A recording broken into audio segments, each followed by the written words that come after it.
आवाज़ नहीं करती। इंग्लिश पढ़ते हैं जब, तो इंग्लिश पढ़ने के लिए क्या चीज़ जरूरी है? सबसे ज़रूरी चीज़ क्या है? जब तुम्हें प्राथमिक प्राइमरी एजुकेशन होता है तो सबसे पहले इंग्लिश की शुरुआत कहाँ से होती है? हाँ, अल्फ़ाबेट्स, ठीक है। अल्फ़ाबेट्स ABCD, क्या ABCD के बिना इंग्लिश पढ़ी जा सकती है? नहीं पढ़ी जा सकती ना। ABCD के बिना इंग्लिश नहीं पढ़ी जा सकती, क्योंकि जब तुम इन्हीं ABCD अल्फ़ाबेट्स को जोड़ते हो तो क्या बनता है? वर्ड, शब्द बनता है। जैसे कैट, CAT कैट शब्द बना। फिर जब तुम बहुत सारे शब्दों को जोड़ते हो तो क्या बनता है? सेंटेंस बनता है। तो बिना ABCD के अंग्रेजी नहीं पढ़ी जा सकती। ऐसे ही जब हम केमिस्ट्री पढ़ते हैं, ठीक है, केमिस्ट्री रसायन शास्त्र, जब हम केमिस्ट्री पढ़ते हैं तो केमिस्ट्री की भी एक ABCD होती है, जिसके बिना हम केमिस्ट्री नहीं पढ़ सकते। और उस ABCD को हम बोलते हैं पीरियोडिक टेबल, ठीक है। हिंदी में इसको बोलते हैं आवर्त सारणी, ठीक है। ये हर बच्चे को आना चाहिए। साइंस के हर बच्चे को आवर्त सारणी याद होना चाहिए। इसके बिना तुम केमिस्ट्री नहीं पढ़ सकते, क्योंकि चाहे वो ऑर्गेनिक केमिस्ट्री हो, चाहे इनऑर्गेनिक केमिस्ट्री हो, चाहे फिजिकल केमिस्ट्री हो, बिना आवर्त सारणी के, बिना पीरियोडिक टेबल के तुम कोई भी केमिस्ट्री नहीं पढ़ सकते। हर जगह इनका क्या है? उपयोग है। समझ में आ रहा है ना? तो पीरियोडिक टेबल क्या होता है? पीरियोडिक टेबल में क्या होता है? जो एलिमेंट्स होते हैं, जो तत्व होते हैं, उनकी अलग अलग वैज्ञानिकों ने खोज करी, ठीक है। तो उनके जो मॉडर्न पीरियोडिक टेबल है, आधुनिक पीरियोडिक टेबल होती है, वो किसने दिया था? मॉडर्न पीरियोडिक टेबल मेंडलीव की मॉसले, मेंडलीव की दी। हाँ मैं मेंडलीव उस बोला करते हैं ना, मेंडलीव की आवर्त सारणी ऐसा कुछ। तो मॉडर्न पीरियोडिक टेबल में क्या होता है? जो तत्व होते हैं वो उनके परमाणु क्रमांक के अनुसार, ठीक है। परमाणु क्रमांक इंग्लिश में क्या होते हैं? एटॉमिक नंबर, ठीक है। बार बार याद रखना, मैं यही शब्द बोलूंगी, एटॉमिक नंबर, ठीक है। एटॉमिक नंबर मतलब परमाणु क्रमांक, एटॉमिक नंबर मतलब परमाणु क्रमांक। तो जो भी तत्व है वो उनके परमाणु क्रमांक के अनुसार जब हम अरेंज करते हैं, ठीक है, जैसे 1 2 3 4 ये परमाणु क्रमांक हो गए। तो परमाणु क्रमांक के अनुसार जब हम तत्वों को अरेंज करते हैं तो वो जो एक टेबल बनती है उसी को हम क्या बोलते हैं? पीरियोडिक टेबल, ठीक है। पीरियोडिक टेबल समझ में आते जा रहा। अब पीरियोडिक टेबल हमको याद करना है और साथ साथ में हमको जो मैजिक नंबर है, क्योंकि इन्हीं का उपयोग करना है हमको। क्वांटम जो आपके नंबर है और भी जितने भी एटॉमिक नंबर से एटॉमिक मास निकालना, कैलकुलेशन करना, हर जगह इनका उपयोग होगा। तो हम अब क्या बता रहे हैं? आवर्त सारणी को याद करने का तरीका, कि कैसे हम आवर्त सारणी को क्या करेंगे? याद करेंगे। पहली लाइन कौन बताएगा? हाँ बताओ। हाँ बोलो बेटे। मतलब हेली, मतलब बुक मैम क्या बताना है? हेली ने कर रब से फरियाद। पहली लाइन हे लीना, देखो हे, ठीक है, लीना कर रब से फरियाद, ठीक है। हे लीना कर रब से फरियाद, ठीक है। Hydrogen, lithium, sodium, potassium, uranium, caesium, francium, ठीक है। ये पहली हो। हे लीना कर रब से फरियाद, ठीक है। उसके बाद आते हैं बेमजा, बेमजा केसर बरा, ठीक है। वो मैम बाप राजी, बेटा मांगे कार स्कूटर बाप राजी, ठीक है। Very good. बेटा मांगे, ठीक है, कार स्कूटर बाप राजी, समझ आ गया? ठीक। अब हम आगे बढ़ते हैं। अब हम ट्रांजिशन एलिमेंट्स की तरफ। ये दोनों कौन से हैं? एस ब्लॉक एलिमेंट्स, इनको हम क्या बोलते हैं? S block. अभी हम मैजिक नंबर भी बताएंगे। S block elements. अब इसके बाद हम क्या करते हैं? Transition elements, D block elements. Calcium के बाद से देखो, साइंस टीचर भिंडी को मत फेंक, काऊ नहीं खाएगी। खाएगी। मैम इसका एक और मैं बताऊं, स्कूल टीचर विनीता कुमारी मैडम, फेविकोल नहीं छूटेगा जिंदगी भर, है नहीं। स्कूल टीचर विनीता कुमारी मैडम, फेविकोल नहीं छूटेगा जिंदगी भर, छूटेगा जिंदगी भर। समझ में आती बात? जो भी नेक्स्ट, ठीक है। ये चिकन ये ना मोहे ना खुशी, रूठे रूठे पिया आगे ना मोहे, ना मोहे, ना तुसी, रूठे रूठे पिया आगे चल। इसका भी तुम लोग को पता है, ठीक है। ये जिगर ना मोहे, ठीक है, ये जिगर ना मोहे, तुसी रूठे रूठे पिया आगे चल। समझ में आ गया? ठीक। फिर ला, ला लेना, हफ्ता, हफ्ता बस मुझे जानते हैं ना? हाँ हाँ। ला हफ्ता से डरो, ठीक है, ला हफ्ता से डरो, इंस्पेक्टर आहे। ला हफ्ता से डरो, इंस्पेक्टर आहे, ठीक है, ये हो गया। अब हम आते हैं पी ब्लॉक एलिमेंट्स में, ठीक है। पी ब्लॉक एलिमेंट्स कहाँ से शुरू होगा तुम्हारा? यहाँ से। हाँ, पहला लाइन कोई किसी को ट्रिक पता है? मैम वो बैंगन, आलू, गाजर इन थैला। ठीक है, तो बैंगन, ठीक है, बैंगन बी, ठीक है, बोलो बैंगन, फिर आलू एल्यूमिनियम, एल्यूमिनियम, ठीक है, गाजर, गाजर इन थैला, ठीक है, बैंगन आलू गाजर इन थैला। समझ में आ गया? बैंगन आलू गाजर इन थैला। फिर उसके बाद मैम वो है शिव, हाँ शिव ने कहा, अरे क्या, हाँ शिव ने कहा सुनो पार्वती, नहीं शिव जी ने कहा सुनो पार्वती, ऐसे है, शिव जी ने कहा सुनो पार्वती। पक्का? पक्का मैम यही है। बोरॉन का 5 होता है, मतलब कार्बन 6, तो ये सी है पहले, तो ये क्या होगा? शिव, शिव जी ने फिर जी, हाँ मतलब कहा शिव जी ने सुनो पार्वती। कहा शिव जी ने। स्टार्ट का वर्ड भूला था मैम। हाँ, और हम ऐसे याद करते हैं, कौन सी गली में टी पीबी, टी यानी चाय, ठीक है? चाय, टी ऐसे क्या होता है? कौन सी गली में टी, टी, ठीक है, टी पीबी, ठीक है, ये हो गया। फिर 7वां नाइट्रोजन, नहीं पागल ऐसे सब भाई, तुम लोग क्या याद करो? उसके सामने ऐसे सब भाई, ठीक है, नहीं पागल ऐसे सब भाई। मैम इसका है ना पूछ ऐसे सबके बीच। हाँ, ना पूछ ऐसे सबके बीच, जो या समझ में आ गया? नहीं, या तो नहीं पागल ऐसे सब भाई, या तो ना पूछ ऐसे सबके बीच, ठीक है। फिर उसके सामने से टीना को पूछ, उसके सामने से हाँ, ठीक, बोलो। वो टीना को पूछ, ऐसा है मैम। हाँ, उसके सामने से टीना को पूछ, टीना को पूछ, ठीक है, ये हो गया। हम लोग याद करेंगे 47 टेलीफोन कोड, ठीक है। इसके बाद ये बताओ, फिर कल बाहर आएगी आंटी। फिर कल बाहर आई आंटी, ठीक है, फिर कल बाहर आई आंटी, ये हो गया। फिर इसका हीना नीना के एक्सरे रंगीन, ठीक है। अंगूर खरीदे, मैम मैं बताऊं इसका, हीना ने अंगूर खरीदे, जिनोन रोने लगा। ठीक है, ये जो बोल रहा है या तो इस ट्रिक से भी याद कर सकते हो, या हम लोग ट्रिक याद करें, हीना नीना और करीना के एक्सरे, एक्सरे रंगीन, ठीक है। समझ में आ गई बात?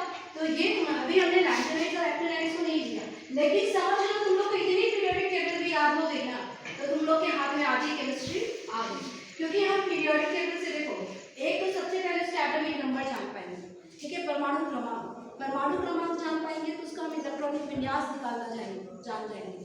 फिर उससे क्या हो सकता है, तुम क्वांटम नंबर निकाल सकते हो। इसके अलावा क्या होगा, न्यूट्रॉन और प्रोटॉन का क्या निकाल सकते हो, संख्या निकाल सकते हो। उसकी वैलेंसी तुमको, संयोजकता पता चल जाएगी, वैलेंसी पता चल जाएगी तो हम क्या कर सकते हैं, फॉर्मूला बना सकते हैं। मतलब समझ लो तुम पूरी केमिस्ट्री जो है, लगभग पूरी केमिस्ट्री तक सॉल्व कर सकते हो जब तुम्हारी पीरियोडिक टेबल को याद हो। तो पीरियोडिक टेबल को हर हाल में याद होना चाहिए। इनको हम बोलते हैं एस ब्लॉक एलिमेंट्स। क्या बोलते हैं? S block. ये जो है यहाँ से यहाँ तक, इनको क्या बोला जाता है? D block. D block elements, ठीक है। ये वाले जो है ये क्या हो गए?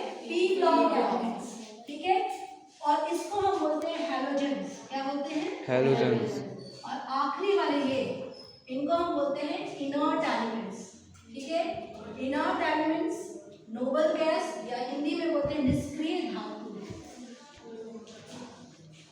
अक्रिय बोलते हैं निष्क्रिय, मिस अक्रिय मैम दोनों चल जाएंगे। निष्क्रिय या अक्रिय धातु इंग्लिश में बोलते हैं इनर्ट एलिमेंट्स या नोबल गैस।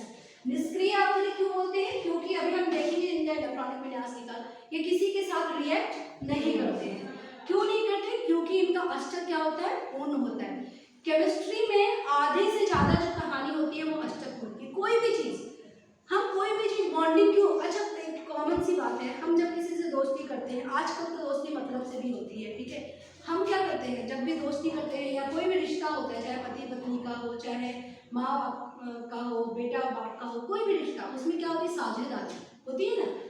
जैसे साझेदारी समझ गए, जब दोनों की ट्यूनिंग मिलेगी, ठीक है, कुछ जरूरत उसकी पूरी होगी, कुछ जरूरत इसकी पूरी होगी, तभी होता है। ऐसे ही केमिस्ट्री में जो भी कंपाउंड्स बनते हैं वो कब बनते हैं? जब उनके बीच में बॉन्डिंग कब होती है? जब किसी को जरूरत है और किसी के पास क्या है? ज्यादा है, तो ज्यादा वाला क्या करेगा? कम को दे देगा। समझ में आ रहा ना? तो उन दोनों के बीच में ट्यूनिंग क्या होगी? मैच करेगी, बनी रहेगी, उनके बीच का बॉन्ड बना रहेगा। या तो दोनों बराबर का हिसाब रखेंगे, जैसे कोवेलेंट बॉन्डिंग में होते हैं, उसमें क्या होगा? अगर तुमने 2 रुपए दिए तो हम भी क्या करेंगे? 2 रुपए तुमको दे देंगे, तो बात बराबर बॉन्डिंग बन जाएगी। कुल मिला के ये देने लेने की जो प्रक्रिया होती है, ये किस पर डिपेंड करती है? अष्टक रूल पर, ऑक्टेट रूल पर। अष्टक का नियम ये कहता है कि कोई भी जो तत्व होता है उसका जो आखिरी कक्षक होता है, आखिरी जो ऑर्बिट होता है, उसमें कितने इलेक्ट्रॉन होना चाहिए? 8। ठीक है, कितने इलेक्ट्रॉन होना चाहिए? 8। तभी वो जो है वो क्या माना जाता है? स्टेबल यानी स्थायी अवस्था। ठीक है, क्योंकि कोई भी चीज क्या चाहता है? स्थायी अवस्था चाहता है ना। कोई भी चीज यहाँ वहाँ भटकता है, जब तक वो स्थिर नहीं रहता। जैसे ही वो स्थिर हो जाता है तो क्या वो यहाँ वहाँ भटकेगा? नहीं भटकेगा। तो कोई भी चीज स्थिर होना चाहते हैं, स्टेबल होना चाहते हैं, और उसी स्टेबिलिटी को हम क्या बोलेंगे? Octet rule. क्यों? जब उसका आखिरी कक्षक में 8 होगा ना, तो वो पूरा भरा हुआ है, मतलब उसको ना जरूरत है देने की ना लेने की, तो वो क्या होगा? रिएक्टिव नहीं होगा। ना देगा ना देना, मतलब क्या है? वो निष्क्रिय है, रिएक्टिव नहीं होगा। तो जो इनर्ट एलिमेंट्स होते हैं उनके आखिरी कक्षक में 8 इलेक्ट्रॉन्स होते हैं, वो पूर्ण है, अपने आप में क्या है? वो पूर्ण है, इसीलिए वो किसी के साथ भी बंध नहीं बनाते हैं, इसीलिए हम उनको निष्क्रिय या अक्रिय धातु कहते हैं। आगे का समझ में? ठीक है, तो ये जो मैंने sp ये सब बोला, ठीक है। अब हम यहाँ पर बात करते हैं परमाणु क्रमांक। मैंने बोला था अभी पीरियोडिक टेबल में, रेनू यहाँ ध्यान दो। परमाणु मैंने बोला था कि कोई भी जो तत्व होते हैं वो किसके अनुसार, किसके अकॉर्डिंग अरेंज किया है यहाँ पर एलिमेंट्स को, किस बेसिस पर, किस आधार पर एलिमेंट? मैम एटॉमिक नंबर की। एटॉमिक नंबर पहली लाइन में लिखी थी ना, उनके परमाणु क्रमांक के आधार पर। समझ में आ रहा है ना? परमाणु क्रमांक के आधार पर, एटॉमिक नंबर के आधार पर इन एलिमेंट्स को अरेंज किया गया है। ठीक है, तो याद रखना ये पूछता है क्वेश्चन है कि आधार क्या है? आधार है परमाणु क्रमांक, एटॉमिक नंबर। ठीक है, कैसे? देखो सबसे पहले ये, ठीक है, नीचे लिखा जाता है एटॉमिक नंबर परमाणु क्रमांक, और ऊपर लिखा जाता है एटॉमिक मास परमाणु भार। ठीक है, तो हाइड्रोजन का कितना होता है? 1। ठीक है, यहाँ पर तुम आ जाओ, हीलियम का 2, बढ़ते जाओ, ये हो गया 3, ये हो गया 4, ठीक है, 5 6 7 8 9 10। फिर मैम सोडियम, 11 12। मैम वो सोडियम का होता है ना, सोडियम का लिथियम भूल गई। ठीक है, लिथियम का कितना हो गया? 3 4। ठीक है, फिर बोरॉन का 5 6 7 8 9 10। नियॉन का कितना हो गया? 10। ठीक है, फिर सोडियम का 11, मैग्नीशियम का 12, फिर एल्यूमिनियम 13 14 15 16 17, ऑर्गन 18, पोटेशियम। एक बार अगर आपको पीरियोडिक टेबल का सीक्वेंस याद हो गया, तरीका याद हो गया जो मैंने अभी तक बताया, तो बस पीरियोडिक टेबल लिखो और जैसे मैंने लाइन से लिखती चली गई ना परमाणु क्रमांक, फटाफट तुम ये कर सकते हो कि 1 2 3 4 करके परमाणु क्रमांक को लिख सकते हो। एक तो ये तरीका हो गया। अब दूसरा सबसे इंपॉर्टेंट तरीका होता है पीरियोडिक टेबल की परमाणु नंबर याद करने का, मैजिक नंबर।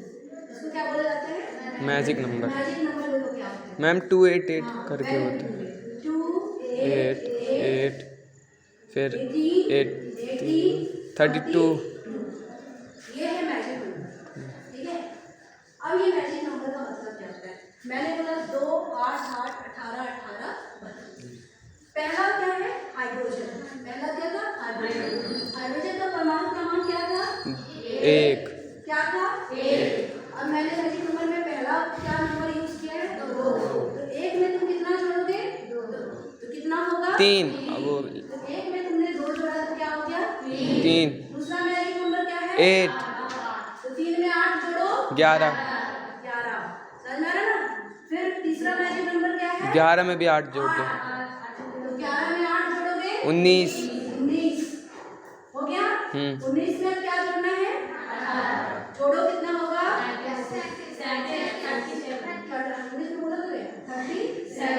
37 में क्या जोड़ोगे? 18। कितना हुआ?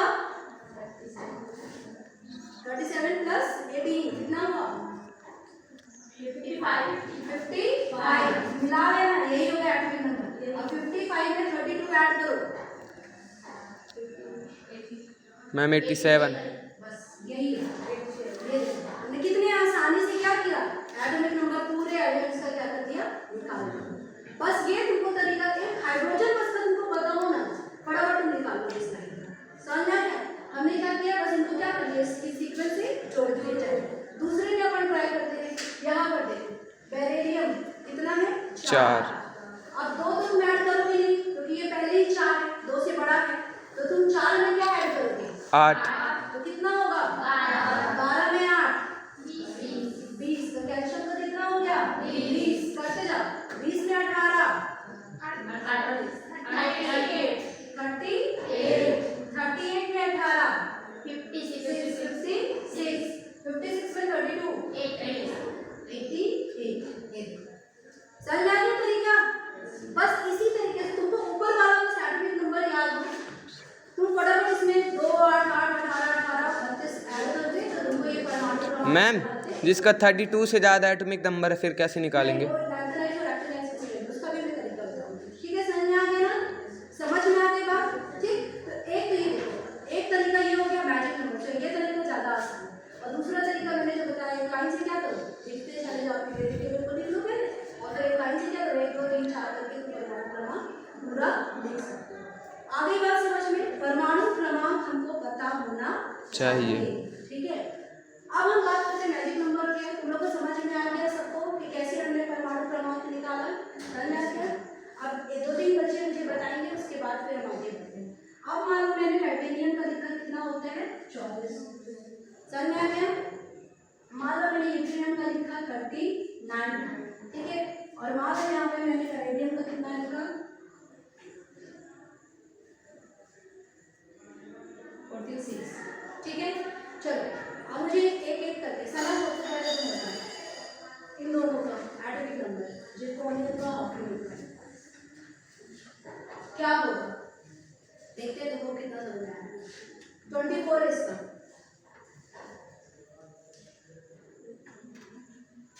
ये लाइन याद रखना, इसमें हमने 2 ऐड किया था, इसमें हमने क्या किया? 8, इसमें हमने क्या किया? 8, इसमें हमने क्या किया था? 18। अब उसकी बात में अपना दिमाग लगा। मैं वो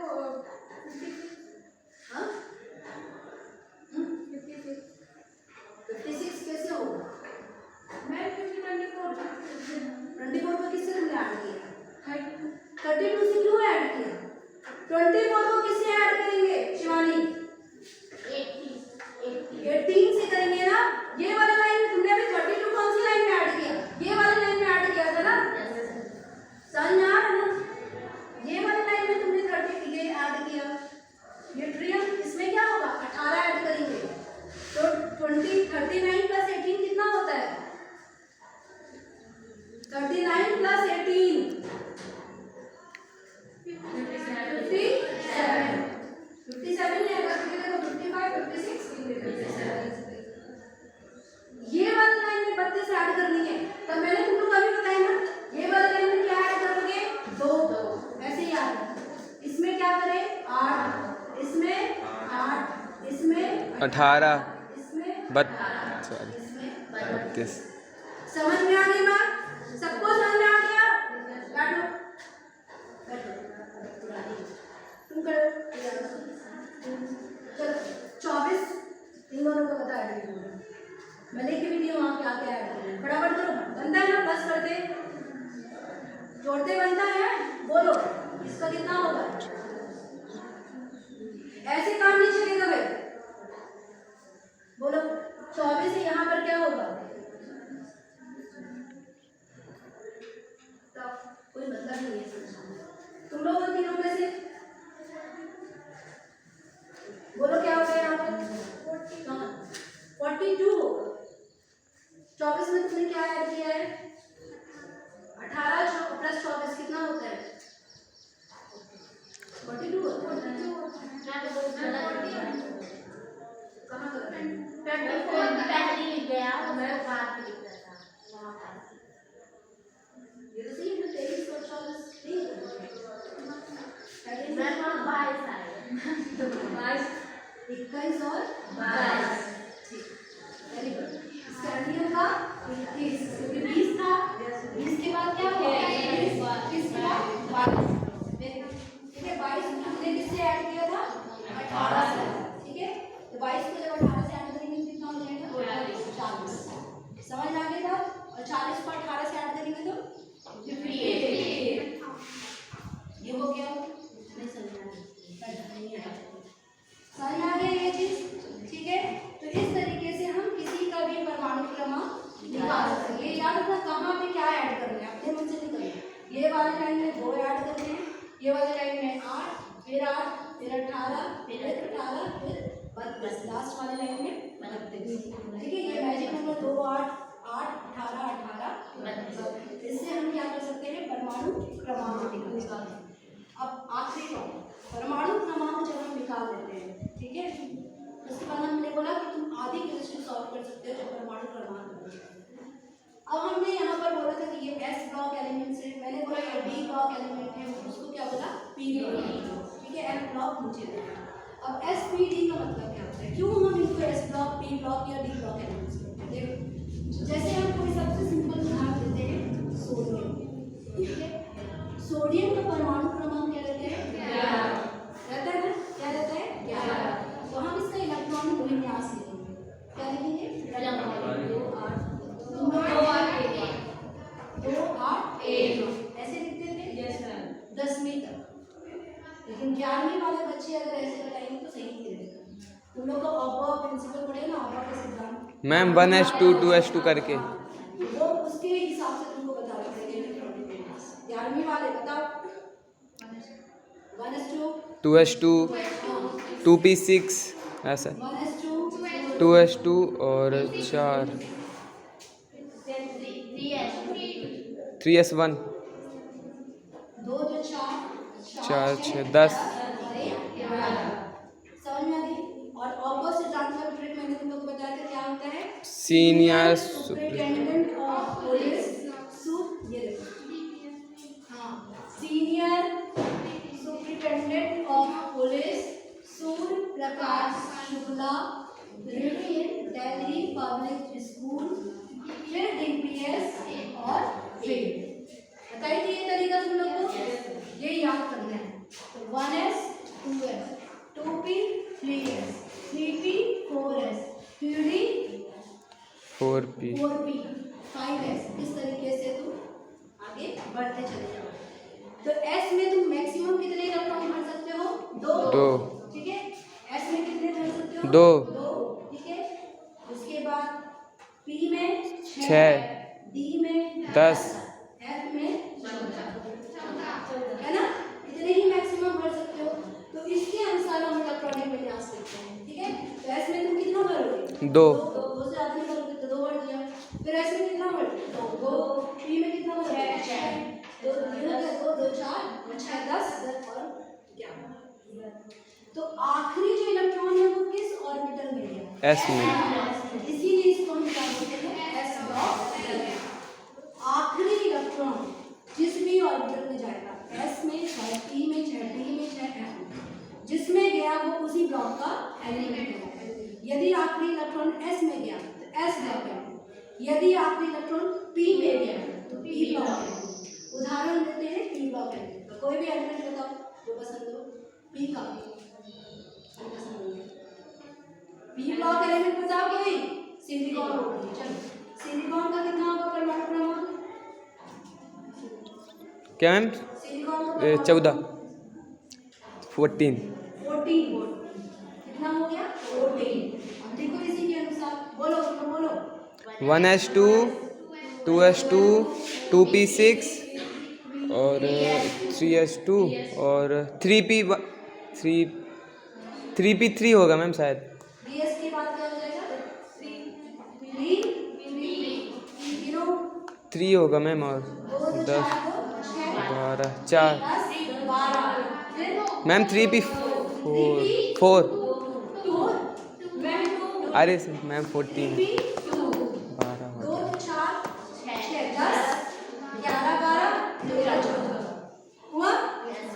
तो आखिरी इलेक्ट्रॉन किसमें गया? पी में इसीलिए कौन सा ब्लॉक एलिमेंट? P block. समझ में आ गया? अब एक डी का ले लेते हैं स्कैंडियम। कितना होगा किसका? 81। ठीक है बोलो 1s2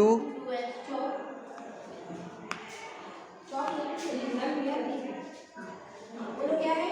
1s2 1s2 2s2 2p6 3s2 3p6 4s2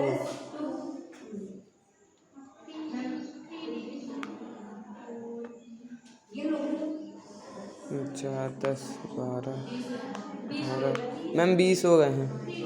3d1 और डी ब्लॉक का आखिरी इलेक्ट्रॉन किसमें गया? डी में डी में। इसलिए कौन सा हो गया ये? D block. समझ में आ गया? तो जिस भी और जो आखिरी इलेक्ट्रॉन होगा वो जिस भी ऑर्बिटल में जाएगा, अगर एस में जाएगा तो एस ब्लॉक एलिमेंट, पी में गया तो पी ब्लॉक एलिमेंट, डी में गया तो डी ब्लॉक एलिमेंट, एफ में गया तो एफ ब्लॉक एलिमेंट। इस तरीके से हम S P D F block elements जो है उसको रिकॉग्नाइज कर सकते हैं कि इस ब्लॉक का एलिमेंट है। इसके लिए तुमको ये इलेक्ट्रॉनिक कॉन्फ़िगरेशन जो इलेक्ट्रॉनिक विन्यास होता है ये पता होना चाहिए। उसका हम जो Surya Prakash Shukla PS fail DS fail. तो फिर उसके बाद क्या होगा? एफ ब्लॉक एलिमेंट करना शुरू होगा। आगे बात समझ में?